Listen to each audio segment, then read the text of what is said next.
So what I would do when I would meet with a new client is really just do some fact finding in the beginning. Even though I was in sales, how many of you guys are in sales of some kind? What do you sell? Cars? Okay, that might even be a little different. But don't you have to know what kind of car they need? Yeah. What will meet your lifestyle, right? I have 2 kids and I used to have 2 dogs. You think that I want someone selling me a Corvette? Yes. I mean, yeah, but how useful is that, right? So the first part of my job was always learning about their business, right? Not going in and saying, here's what I'm going to sell you today. I mean, we had a rate card with all of our rates and the paper and all the ad sizes, but how do I know what they need unless I know what they do and what they've done and where they're trying to go? So what we have to spend time doing on Tuesday is getting a feel for the client, learning about the restaurant, learning about the history, learning about what things she's tried before and what things worked and what things didn't work. How many of you guys have been to Brew River? Just one? Right. I've never been there, so that's part of what our little field trip is about. But we have to know something about what does that restaurant stand for? What's their brand like?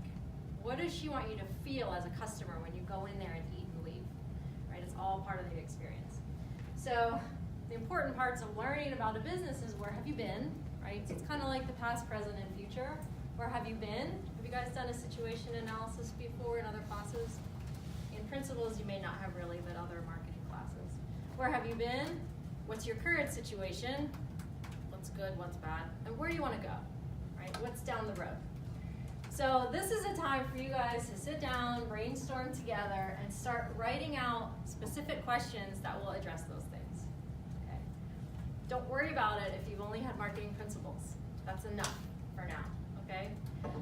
But use maybe some of your own work experience too to bring into this conversation. Like, what are the types of things that you would want someone to ask you about the place that you work or the business that your mom owns, right? I mean, these are the things that you can use in developing this.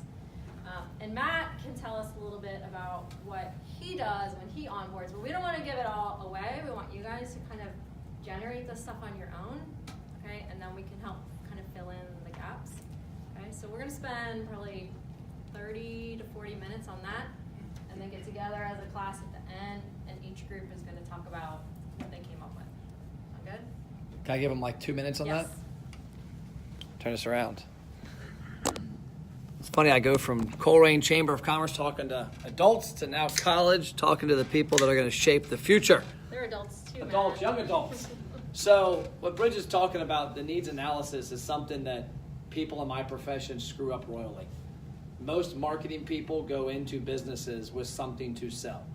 I want you to always use this analogy. Imagine if I was to go to the doctor next week and I had a hurt knee, but he didn't know. And I walked in, he's like, yep, we got to get you a new shoulder. We're going to go ahead and do this, this, and this. Well, that wouldn't happen. And that's what happens in business, though, is a lot of times we go in with the mindset of we know what the company needs. I actually have a rule when I meet with a new company. I met with a big brand on Monday. I didn't look up anything. Their Facebook, their website, nothing. And I typically, when I would go in to clients, they'll say, what'd you think? I go, I didn't look at anything. Well, why not? Because I don't want to develop a preconceived notion of why you're doing something. So a lot of times you might look at a business's website or Facebook page. Like you can go on Facebook and click the little eye now and look at the ads they have running. You might come to the assumption of why you don't like that, but there might be a very different reason why they're doing it. And also, if you go in there too, not knowing, like I had a client one time or a company that came to us for a client, and they wanted to hammer home this big lunchtime promotion for my client. The client wasn't open during lunch. So it made that person look terrible because they came in with their needs, wanting to sell me something, versus coming in and finding out what the client actually has a need for, a desire for. So that's what you got to really think also, is when you think about what Bridge is talking about with needs analysis, is understanding the questions to ask to get them to let you know. And unfortunately, a lot of times, because so many businesses have been pitched by so many bad advertising salespeople, they're standoffish. They won't tell you. And so typically I don't even take those meetings, because if you don't want help, I can't help you. But they've also been told, they'll sit there and they'll tell you, hey, I'm looking for this, this, and this. And the person pulls a flyer out. Well, hold on, I just told you this stuff. How can you already address that? So that's about all I got. So when you think about this restaurant, think about what questions you would ask based on your experience Friday night too, to understand how we can help, where their biggest needs are. Has anyone in here taken the sales class? Okay, so if you have been in sales or you're in the sales class, the other piece of this that's really important that maybe we're not going to stress a lot, but it's the relationship building aspect of this meeting. It's gaining trust from the client and that you're there to help them, not to try to sell them everything you have or say, we're going to do all these social, ads and all these messages. It's not about that. It's about building the relationship and the trust. And a lot of what happens in marketing, especially if you're on the agency side, comes from trust, right? Building trust with the client and the business. So that's the other piece that, this is going to start building that foundation. We're lucky because we have a client that has a relationship with Dr. Levin, and she already has a level of trust, and she's really trusting us as a class to help her. But now we have to show her that we really mean to do what we say. Okay.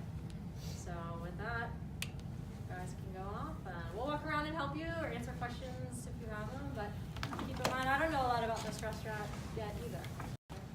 So any questions? What's going on? It's Matt, and I am at a different location now. I was at Colerain this morning, now I'm here, and this is the class at NKU. This is our 4th class, and they've already went through the ROI engine build where they've learned how to build the mini chat sequence. They're on Zapier now.